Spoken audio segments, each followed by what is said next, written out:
Oregon. Keep them in your prayers.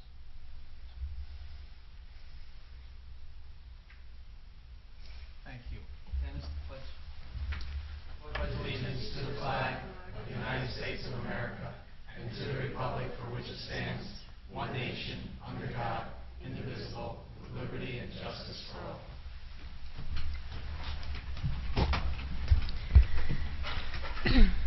The notice of this meeting pursuant to the Open Public Meetings Act, NJSA 10:4-10, has been complied with and shall be entered into the minutes of this meeting. Roll call. Freeholder Armwood. Here.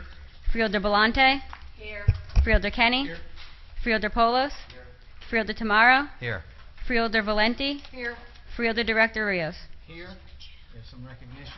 Yes, we have a few recognitions tonight. First is recognizing October 18th through the 24th of 2015 as Childhood Cancer Awareness Week in Middlesex County. Next is recognizing the Plainfield Area NAACP's 75th Annual Richard L. Taylor Freedom Fund Awards Dinner honorees. Next is proclaiming October 1st, 2015 as Nigerian Independence Day in Middlesex County. Next is recognizing Viraj Desai on his achievement of Eagle Scout status. Next is recognizing the Central Jersey Spinal Cord Association. And last is recognizing Pulaski Day and the honorees. Is there a motion to adopt? Motion. Second. Motion by Freeholder Valenti, seconded by Freeholder Tamaro. Roll call. Freeholder Armwood. Yes. Freeholder Belmonte. Yes. Freeholder Kenny. Freeholder Polos. Yes. Freeholder Tamaro. Yes.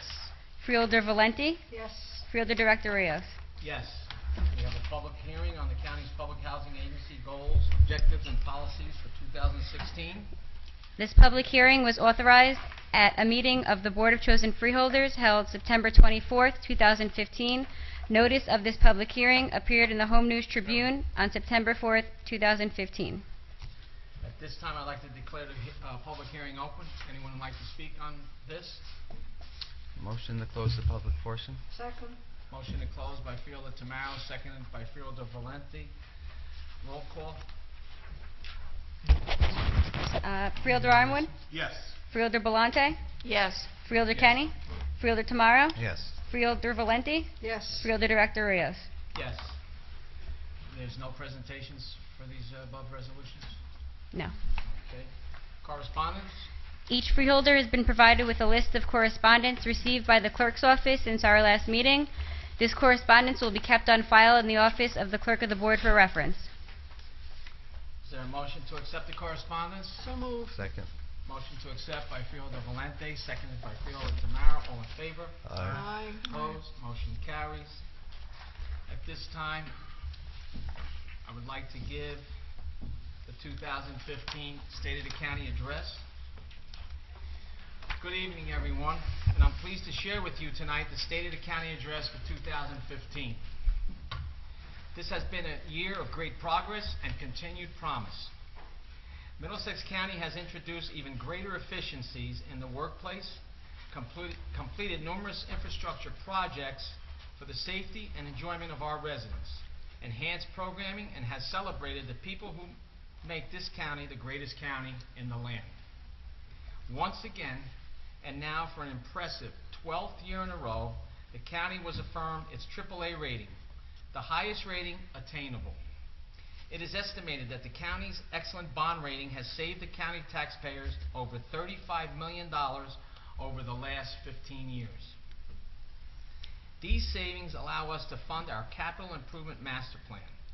The plan enables us to methodically repair, replace, improve, or build bridges, culverts, roads, and academic and recreational facilities. This, of course, leads to safer roads, state-of-the-art classrooms, and top-notch recreational facilities.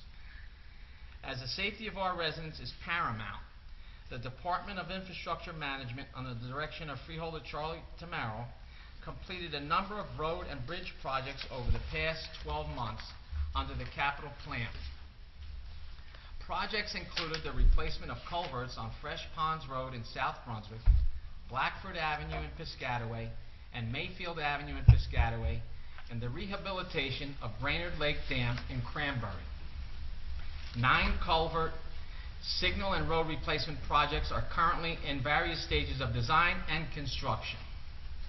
These projects will ensure that we continue to replace and upgrade our county's transportation infrastructure. The Infrastructure Management Department also continued its work to make our roads safer. In 2015, 23 sections of county roads utilizing more than 52,000 tons of material were paved. We also milled and paved municipal roads in Edison, South Plainfield, and Spotswood. In these instances, the municipalities contract with the county to perform the work instead of having to hire private firms. This saves the towns money while utilizing the expertise of our employees to complete the work. The Capital Improvement Master Plan helps us complete many jobs, some for safety and some to boost the quality of life for our residents. Several projects were completed in our parks this year to do just that. We finished resurfacing nearly 2 miles of walking paths in Thomas Edison County Park in Edison. As part of the project, we also added new bench pad locations and ADA curb ramps. Edison Park is heavily used by walkers, offering a lunchtime respite for employees from nearby Rampton Center. The resurfacing project creates safer pathways and helps improve the park experience for users of all abilities. Improvements are halfway finished at Roosevelt Park, the oldest park in our system. One set of tennis and basketball courts are complete with new under drains, court base, and beautiful surfaces reminiscent of the National Tennis Center in Flushing Meadows. We expect the second set of courts to be ready in the coming weeks. With new lighting and fencing, these tennis and basketball courts are a great improvement to Roosevelt Park. The Capital Improvement Plan also enables us to invest in new technology that continues to help us streamline processes and enhance service and responsiveness to our residents and businesses. By way of example, the Finance Department, under the direction of Freeholder Charlie Kenny, Chair of the Finance Committee, is embracing technology to automate all funds movement using tools to allow online payments for various services such as flu shots and park reservations. We also will begin accepting credit card payments for other services and are moving toward electronic wires to pay our vendors, greatly reducing paper and on-time consuming manual processing. Other moves towards a more technical environment include a new purchasing portal, which enables vendors to register and bid online. This portal has opened up an avenue for more vendors to bid on products and projects, leading to greater competition and ultimately lower cost. The Administration Department, under the direction of Freeholder Deputy Director Carol Belanti, enhanced technology on the county's new website that will enable residents next month to more easily see election results for races at the local, state, and national levels from this year's elections. The Business Development and Education Department, under the direction of Freeholder Ken Armwood, was in 2014 the first county department to integrate GIS technology into its operations to better serve the business community and boost our local economy. In 2015, the department implemented new tools for the GIS platform that more effectively showcase the unique attributes of the county to retain our current and attract new businesses to the county. The platform also carries expanded resources for our municipal and redevelopment partners. By helping our current businesses grow and attracting new businesses, we are setting the table to bring new jobs to the county. This year alone, shipping giant FedEx and online retailer Amazon hired thousands of employees at their new sites in Woodbridge and Carteret. With the deepening of the Panama Canal and the raising of the Bayonne Bridge to accommodate larger cargo ships, Middlesex County is in the perfect geographical location to welcome new manufacturing and distribution companies. The online portal's many facets can be accessed from anywhere in the world and give a comprehensive look at the business landscape here. This technology can help us bring more jobs and more ratables to the county. And that's good news for all Middlesex County residents and businesses. This same map-based GIS technology will bring greater efficiencies to all county departments. It will save resources, promote opportunities, enhance emergency response, and avoid redundancy in administrative initiatives across the board.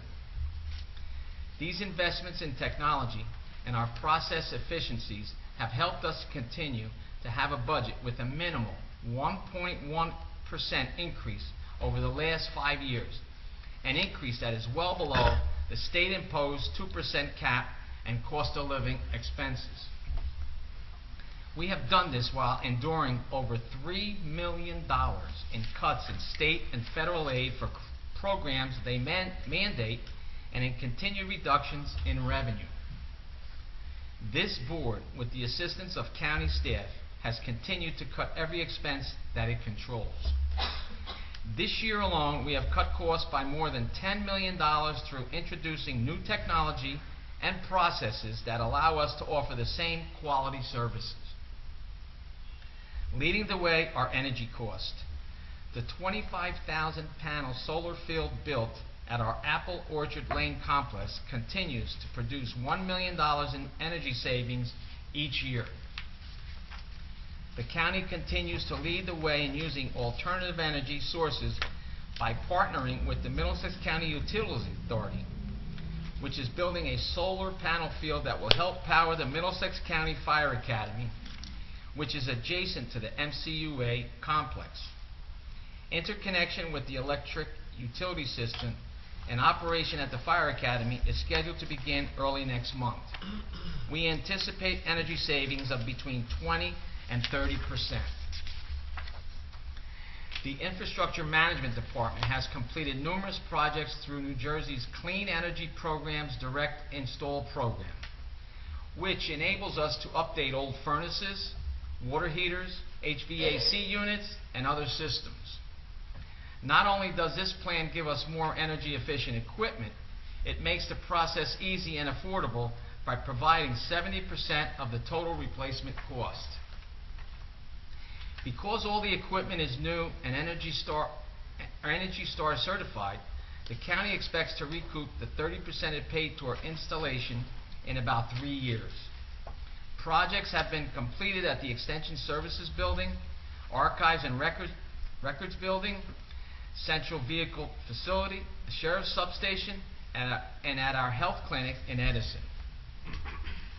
By the end of this year, we expect to begin lighting and motion sensor improvements at the Stephen J. Capestro Theater, which is home to Plays in the Park, and at the Medical Examiner's Building.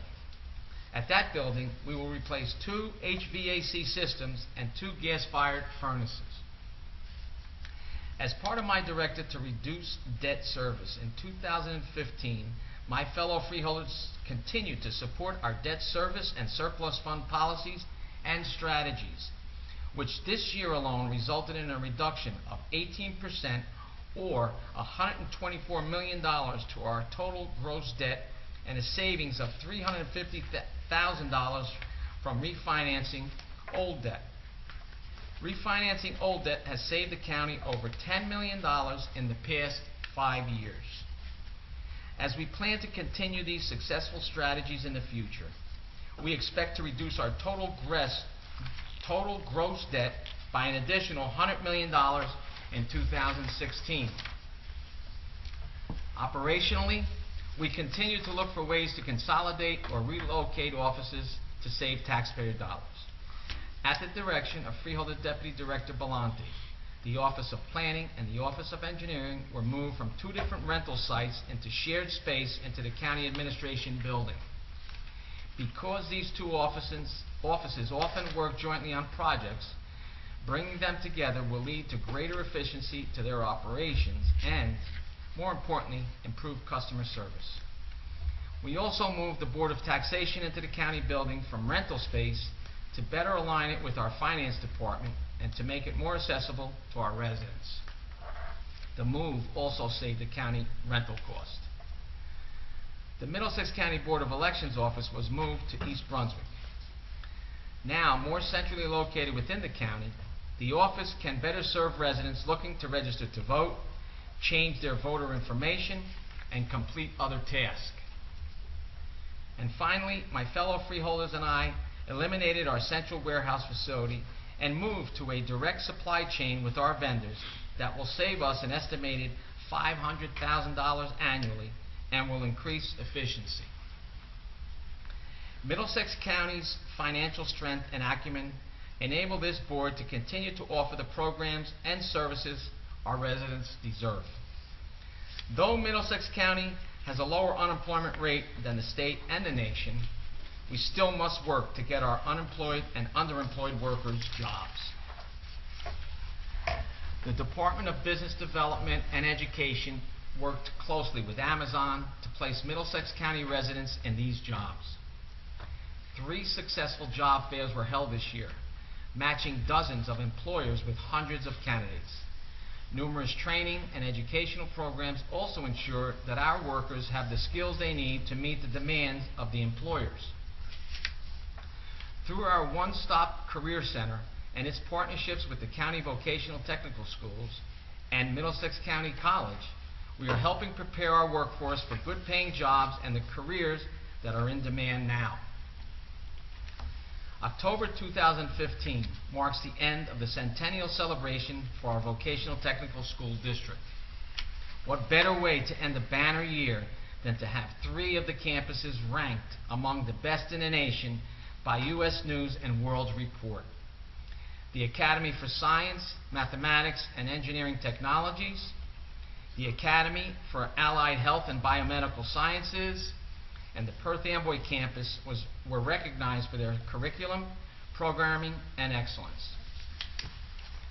The County College continues to enhance its award-winning curriculum and expand its programmings at a time when other county colleges are dropping programs.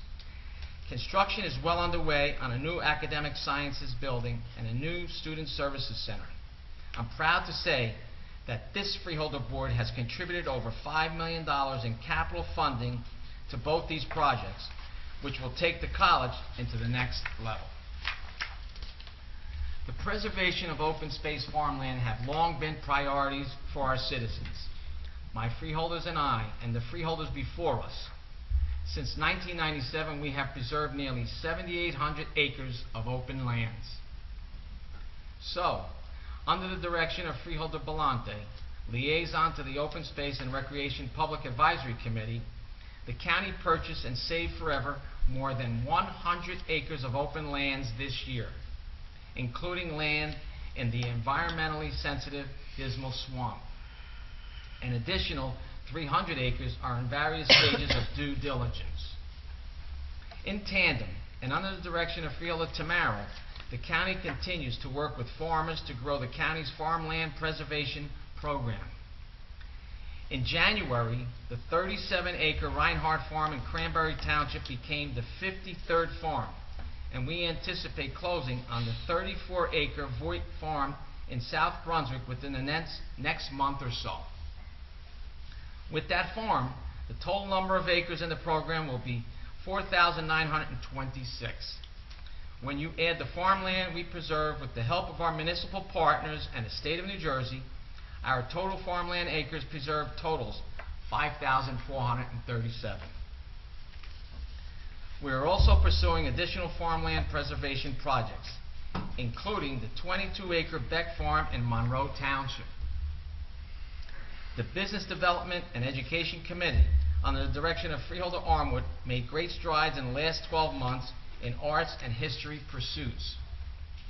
Last year, with an overwhelming response, the voters of Middlesex County told us the funding for arts and history was of great importance. And so, the Freeholder Board established the Middlesex County Cultural and Arts Trust Fund, which is used exclusively for the development, restoration, improvement to, and maintenance of cultural and arts facilities. It also encourages and supports arts education programming for county residents, sponsored and conducted through qualified nonprofit arts organizations. The fund also supports projects and programs whose purpose is to recognize and preserve the history and heritage of Middlesex County, including recognizing and honoring our veterans, something near and dear to my heart. This year, the board allocated funds to the first 3 projects for this program. Each project will receive a total of $6 million to be allocated over 3 to 5 years. The City of New Brunswick will use trust funds towards enhancing its art scene. A new performance space, rehearsal space, and classrooms will be added to the New Brunswick Cultural Arts Center. The new space will be used for programming and outreach by George Street Playhouse, Crossroads Theater, the American Repertory Ballet, and the Rutgers University Mason Grove School of the Arts. The Borough of Carteret, in collaboration with the nonprofit Central Jersey Arts Council, will put the trust funds towards fully restoring the Ritz Theater. This theater will become a regional hub for quality live entertainment and a cultural education and gallery space for local artists.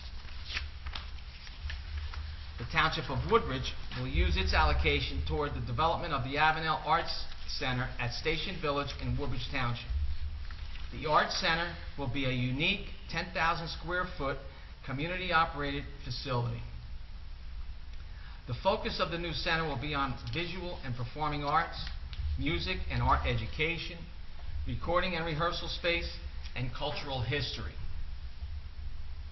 In addition, the county's Business Development and Education Department has made great strides in its history and arts offerings.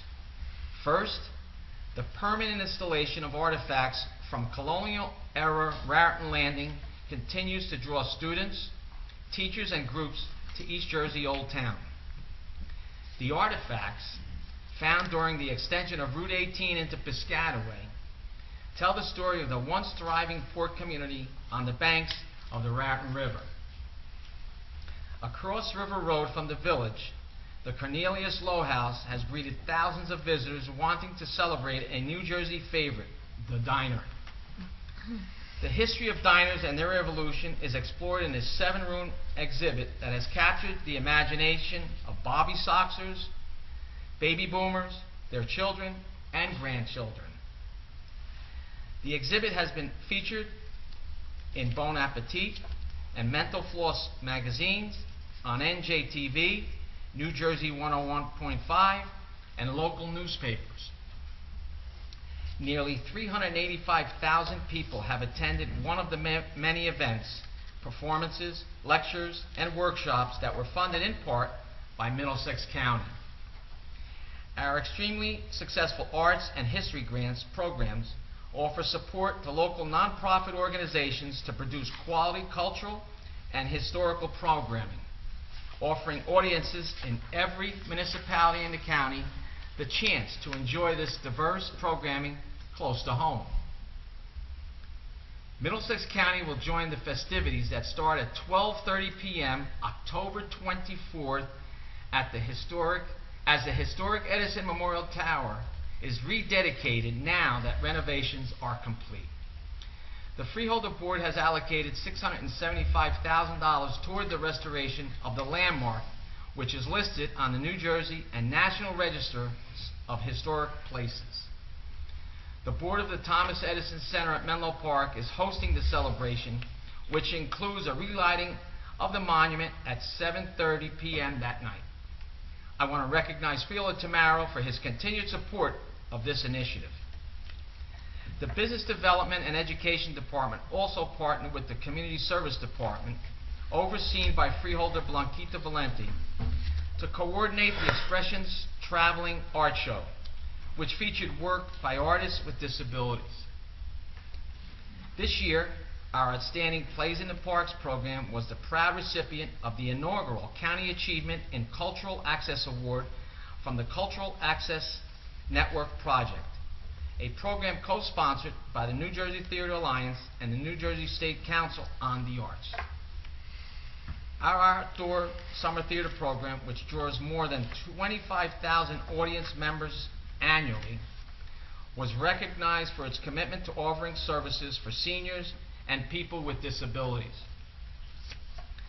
Performances incorporate sign language and aid for the hearing impaired, audio description performances, reserved seating for those with disabilities, and much more. Freeholder Valenti and the Department of Community Services also recognize the county's current efforts and past history in serving older adults through activities celebrating the 50th anniversary of the Older Americans Act. These included our 90s birthday bashes, which drew a record number of seniors ages 90 and up, and our ever-popular senior art show exhibited at Middlesex County College. Woodbridge Township was the first town to partner with Middlesex County for the radio frequency tracking program Project Lifesaver, an initiative between the Sheriff's Office and Aging and Disabled Services, which helps locate missing persons who have a history of wandering due to illness or disability. We anticipate other towns partnering with us in the future. Further operational enhancements were made at the George Otlowski Senior Center for Mental Health Care in 2015. The majority of the clinical staff have upgraded their licensing, which makes for a more professional staff and allows us to serve more and varied clients. All clients of the center have been successfully converted to our electronic billing system as of October 1st, 2015, enabling the center to continue to bill both Medicaid and Medicare. The center also experienced an increase in revenue over the previous year due to collection efforts and the response of the billing department. The revenue increase also can be attributed to an increase in the number of clients seen, and the fact that many more clients have insurance since the implementation of the Affordable Care Act. A mental health justice involved task force was convened to explore options for alternative dispositions to divert individuals with mental illness or developmental disabilities from deeper involvement in the criminal justice system by linking them to treatment and other community supports. The task force has representatives from the Middlesex County Prosecutor's Office, Middlesex County Mental Health Administration, Rutgers University Behavioral Health Center, NAMI Middlesex, Moving Forward Community Wellness Center, ARC of New Jersey, AOC Probation Services, and the County Adult Corrections Facility.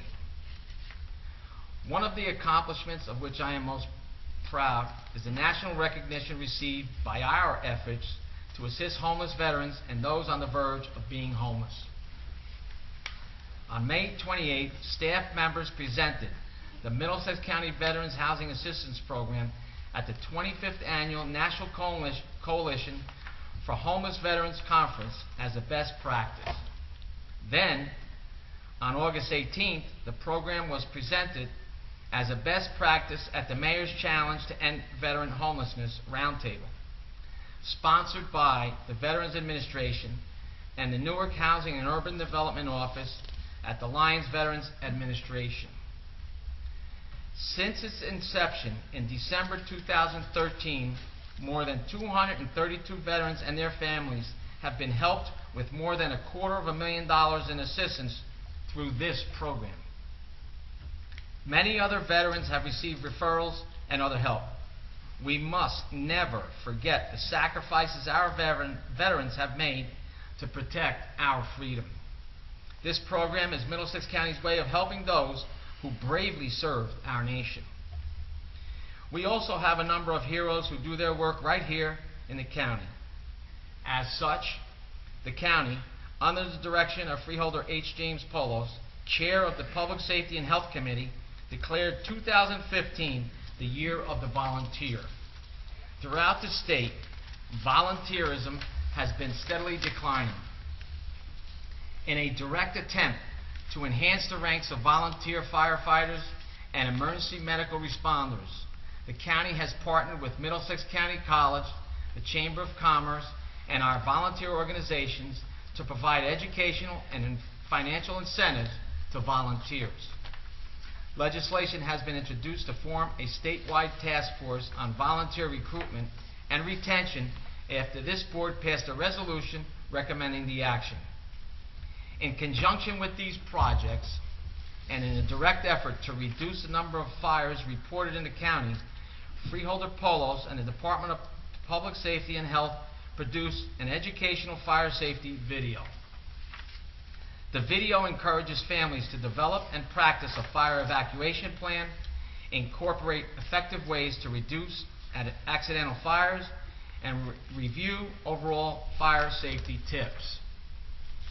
During Superstorm Sandy and water-related situations since, the county recognized a need for resources to specifically address these emergencies and rescue operations.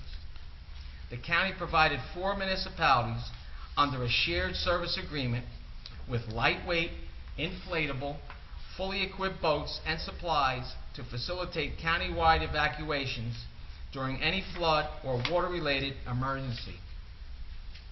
2 refurbished 6x6 multi-purpose high-water rescue vehicles are also being purchased to further augment this initiative.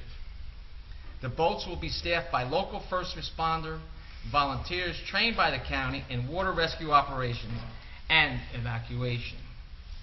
As you can see, Middlesex County has completed much in the last 12 months. I thank my fellow freeholders, our county administration and staff for their hard work and efforts. For without them, none of this would be possible.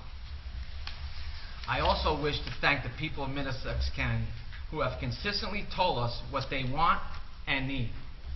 As public servants, it is our duty and pleasure to ensure that they are met.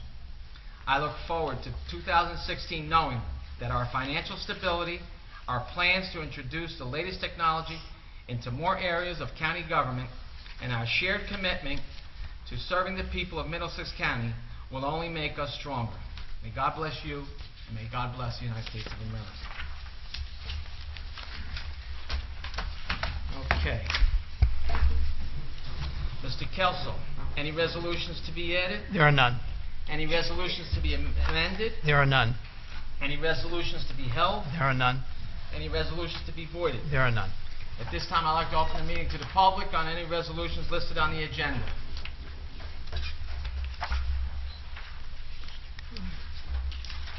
Please state your name for the record, and you have 5 minutes. Good evening. Charles Cradaville, New Brunswick. Nice job on the state of the county address. I just have two items I wanted to ask about. 15-1815-R. This is a municipal alliance contract with the city of New Brunswick. It seems there's similar agreements with South Brunswick and Piscataway. Can you just tell me what are the funds for, and is the county paying the city, or is it the other way around? It's a grant from state money that comes through the Governor's Council for Addiction and Drug Abuse, and it's money that goes to the municipality that's used for prevention, education, with alcohol, tobacco, and other drugs. So it's used a lot with the youth services program that state London operates. Gotcha, thank you. And then the last one is 15-1836-R.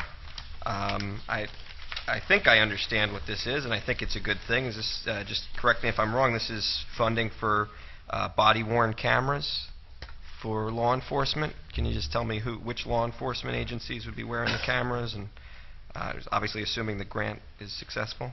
The grant actually is money from the state that's being provided by the AG's office to the prosecutor's office for police departments to take advantage of. They would then apply for it. This actually is a resolution authorizing them to basically provide that funding to the municipal departments that elect to receive it.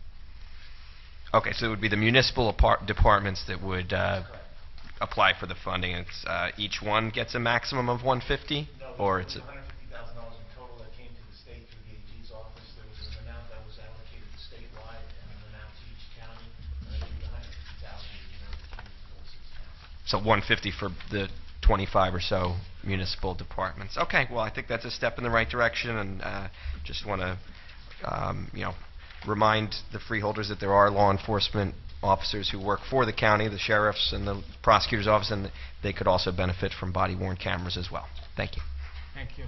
Anyone else from the public? Move to close the public portion. Second. Motion to close by Fielder Tamaro, seconded by Fielder Valente. All in favor? Aye. Opposed? Motion carries. Okay. this time, Mr. Kelso. Yeah, I believe there are no resolutions to be removed from the agenda. Anyone have any resolutions to be removed? Thank you. Director, a motion would then be in order to adopt the consent agenda consisting of resolution numbers 15-1765R through 15-1844R. Is there a motion? So moved. Second.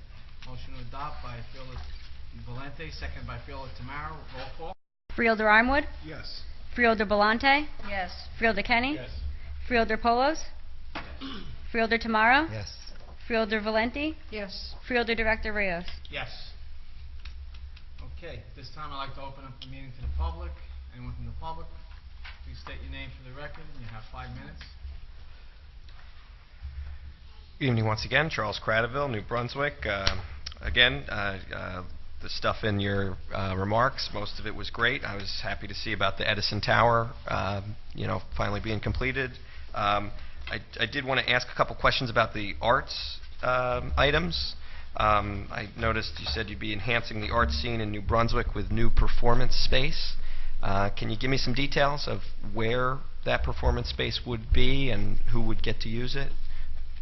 Well, there were, the arts program the George Street Playhouse made an application, so there will be program enhancements there.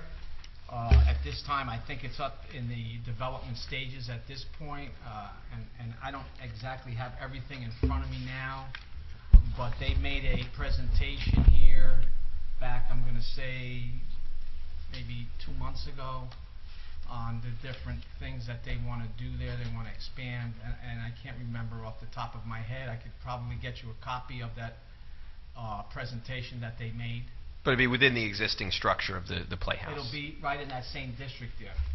Let me Mr. Kelso, just clarify that. The intention is to develop a new facility to replace the existing George Street Playhouse and Crossroads Theater building with a new state-of-the-art facility with at least one new theater, perhaps 2 separate theater spaces, as well as black box rehearsal space.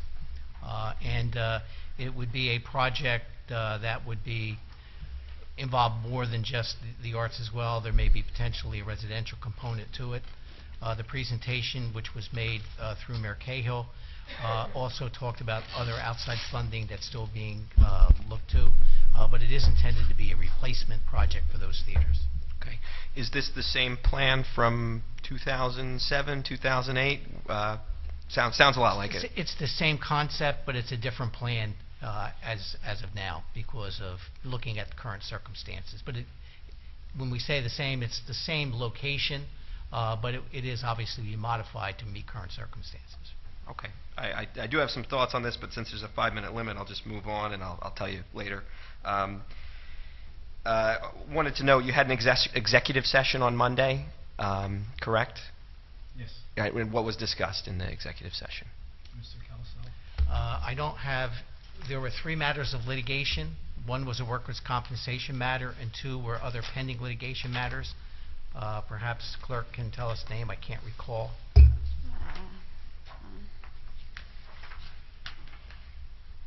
Yes, there was workman's compensation, settlement of workman's compensation claim, Yanez Adriano versus Middlesex County Sheriff, and 2 pending litigations, Vinnie Phillip versus County of Middlesex, and Johnson John versus County of Middlesex. Thank you very much. I was not able to get the agenda on the website. That's why I ask here. I know the county prosecutor is not here tonight because he's at a very important community event, but hopefully somebody can tell me, was the Middlesex County Prosecutor's Office affected at all by the power outage this week at 25 Kirkpatrick Street in New Brunswick? Yes, they were. Yeah, they were. Yes. I believe they were impacted, and the other municipal offices that were in that space were impacted. And then backup generators helped in facilitating the loss of power. Okay, so it's concerning that that could be subject to a power outage there. Can you tell me who owns that building? Is it the county? That is a county-owned building, correct? county-owned building, and it's only about 14 years old. I know there was a transformer that exploded underground over the summer in the same vicinity. Is there any concern about the electrical work in that building or in that vicinity? And most of the problems exist outside the facility, which will be owned by the utility companies. And obviously, we've expressed our concerns to them to address them, which they have. But obviously, we want to make sure that we could deal with any backup capabilities to make sure when power does go down, we're covered. But we have been in contact with the utility company directly to make sure we express the concerns of making sure we have uninterrupted service. Okay, so there's no reason to suspect the people who built the building or the management of the building is responsible for the outage? It just This it's is not an PSE&G? infrastructure to the building. It's really all the outside utility services that have been problematic. Okay, and do you know approximately how long the outage affected the prosecutor's office? I want to say about 2 hours, but I can get that information to you. I'm not Gotcha. sure. All right, thank you. That's all I have. Thank you. Anyone else in the public would like to speak? Yes.